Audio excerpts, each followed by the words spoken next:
एक ऐसा मंदिर जो आस्था का प्रतीक तो है ही, लेकिन आज भी इस मंदिर में इतने सारे रहस्य छुपे हुए हैं जिनकी कल्पना आप नहीं कर सकते। यदि आप इतिहास के पन्ने पलटकर देखोगे तो आपको ये समझ में आएगा कि इस मंदिर को आक्रमणकारियों ने तकरीबन 17 बार तोड़ा। तोड़ने और हर बार लूटने के बाद भी ये मंदिर मजबूत होकर उठा। और यदि आप इस मंदिर को ध्यान से देखोगे तो आपको ये समझ में आएगा कि इस मंदिर के गर्भगृह में आज भी सोना बनाने का रहस्य छिपा हुआ है, या हम यूं कह सकते हैं कि सोना पैदा करने का रहस्य छिपा हुआ है। टाइटल और थंबनेल देखकर आप चीजें समझ गए होंगे कि मैं बात कर रहा हूं गुजरात के सोमनाथ मंदिर की।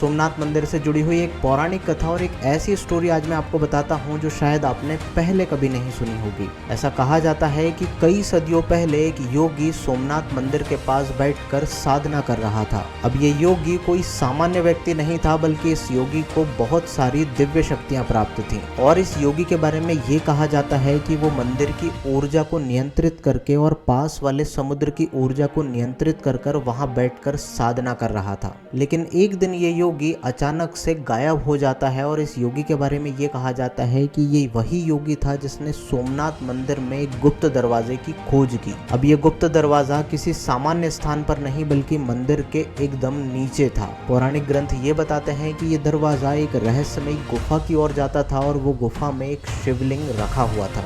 जो शिवलिंग एक अनंत ऊर्जा का स्रोत था, लेकिन जैसे ही उस योगी ने शिवलिंग के दरवाजे को खोलने की कोशिश की, वो खोल नहीं पाया और एकदम से गायब हो गया।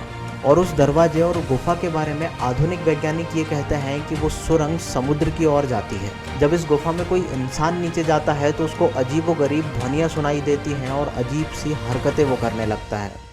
अब कुछ वैज्ञानिक और पुराने लोग ये मानते हैं या तो इस मंदिर के नीचे कोई खजाना छुपा हुआ है या इस मंदिर के नीचे सुरंग कोई और जगह पर जाती है। लेकिन इसके बाद भी सोमनाथ मंदिर के पुजारी एक गुप्त परंपरा का पालन करते हैं, जिसके बारे में ये कहा जाता है कि यदि ये परंपरा रोकी गई तो कुछ अनिष्ट हो सकता है। क्या आपको बताया, जब इतिहास के पन्ने पलटे जाते हैं तो वहाँ से हमें ये पता चलता है कि इस मंदिर का निर्माण तकरीबन 17 बार हुआ और 17 ही बार इस मंदिर को विदेशी आक्रमणकारियों ने तोड़ दिया। इस मंदिर के बारे में ये कहा जाता है कि इस मंदिर का सबसे पहले निर्माण कराया था चंद्र देवता ने, जो कि हमें पौराणिक मान्यताएं बताती हैं। लेकिन इस मंदिर का दूसरी बार निर्माण तकरीबन 400 ईस्वी में हुआ, जो बल्लवी के राजाओं द्वारा कराया गया था। इसके बाद गुर्जर प्रतिहार वंश ने 815 ईस्वी में और 1026 ईस्वी में महमूद गजनवी ने इस मंदिर को तोड़ दिया था। इसके बाद यदि हम इस मंदिर के आधुनिक निर्माण की बात करें तो 1947 के बाद इस मंदिर का निर्माण किया गया। क्या आपको पता है 1025 ईस्वी का ये वो समय था जब महमूद गजनवी ने इस मंदिर को पूरी तरीके से तोड़ दिया था और बाहर का खजाना पूरी तरीके से लूट लिया था।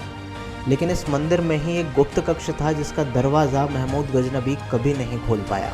कुछ पौराणिक मान्यताएं और पुरानी कहानियां ये भी बताती हैं कि जो लोग उस दरवाजे को खोल रहे थे वो लोग अचानक से अंधे हो गए और अजीब सा बिहेव करने लगे। महमूद गजनवी के कई लोगों ने उस गुप्त कक्ष को खोलने का प्रयास किया, लेकिन वो कभी भी सफल नहीं हो पाए। आखिर में महमूद गजनवी को वापस जाना पड़ा। ये तो हो गई इस मंदिर की पौराणिक मान्यताएं और कुछ कहानियां, लेकिन इस मंदिर के इतिहास और एक रहस्य के बारे में ये कहा जाता है कि इस मंदिर के छत पर यानी शिखर पर जो झंडा लगा हुआ है वो आज भी हवा के विपरीत चलता है। और कुछ ऐसी ही चीजें होती है जगन्नाथ मंदिर में। उस मंदिर में भी आज भी हवा के विपरीत आपको झंडा लहराते हुए दिख जाएगा। यदि आपने इस वीडियो को यहाँ तक देखा है तो उम्मीद है ये वीडियो आपको पसंद आया होगा। कुछ ऐसी ही वीडियोस के लिए आप मुझे फॉलो कर सकते हैं और मेरे यूट्यूब चैनल को सब्सक्राइब करके बेल आइकन दबाना ना भूलें। मिलते हैं अगले वीडियो में, तब तक के लिए धन्यवाद।